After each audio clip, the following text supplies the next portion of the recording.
Hi, in segment number 6, we're going to be talking about snorkeling in the labor pool, interviewing techniques to help you get below the surface and learn a whole lot more about your candidates.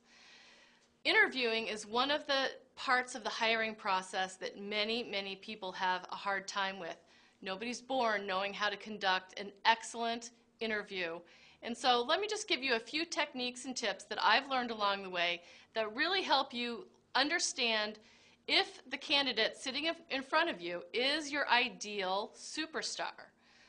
First thing you always want to do is use the same set of questions with every single interview. So you need to have a set of questions that you're going to be working from as your basis. Usually about 10, maybe 12 different questions, and you're going to ask every single candidate that comes in the same set of questions. Your first question probably right now is, well, how do I know which questions to ask? Well, strangely enough, you're going to go right back to that employee profile, your ideal employee profile, and your Red Hot Help Wanted ad, and you're going to be using those same words to create your interview questions. So, for example, if you've determined that one of the key characteristics that you want your new employee to have is fun, if you want them to be fun, then you need to ask questions to find out, is this person really fun? So, when you're developing your questions, you need to make sure that you're not asking yes and no questions. If you ask yes or no questions like, are you fun? You're going to get this answer, yeah. And it's hard to get beneath the surface, learn more about your candidate if you're using yes or no questions. Try to frame your questions using the words who, what, where, when, why, and how. If you start all of your questions using those 6 words, you're going to have a much more in-depth, much more interesting interview. So let's go back to our word fun. Rather than asking the question, are you fun, I'm going to try to use one of my 6 words and ask what. What do you like to do for fun? So now somebody has to give me information about what fun means to them. So if they say, well, for fun, I like to hang out with my friends and play video games, I've learned something about that candidate. If, on the other hand, they say, well, for fun, I like to play beach volleyball and fly kites, I like to garden, and I like to read, I've learned something different about that candidate. So what kind of fun are you looking for? Video game fun or active outdoor fun? So you need to judge what kind of person, what kind of fun might you be looking for in your store. In the gift industry, you might have a very specific style in your store. Your store might have a contemporary flair, or your store might have a country living flair. And you might need to determine what kind of style this person has.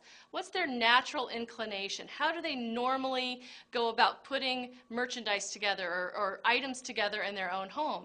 You might ask them a question like this. What kind of magazines, what kind of style magazines do you like to read? Now, if you get the answer dwell and metropolitan home, you know that you're dealing with someone who's got a very contemporary kind of style. If they tell you they like to read Southern living and coastal living, well, then you know maybe you've got somebody with a more traditional kind of style. What's your store like? Pick somebody who's got the same kind of style aesthetic that you do, and you'll have a much more successful fit with your new employee. It's okay to ask follow-up questions. So you're always going to want to ask the same set of 10 questions to each candidate. It's okay to ask follow-up questions once they've given you some information. Let me tell you my favorite follow-up question in any interview. It's just 3 little words. Say it, and then be quiet and listen. Here they are, 3 words. Tell me more. If you say just those 3 words, tell me more. Once they've given you an answer, you're inviting them to go deeper and tell you more, to learn more about what kind of a person you are interviewing.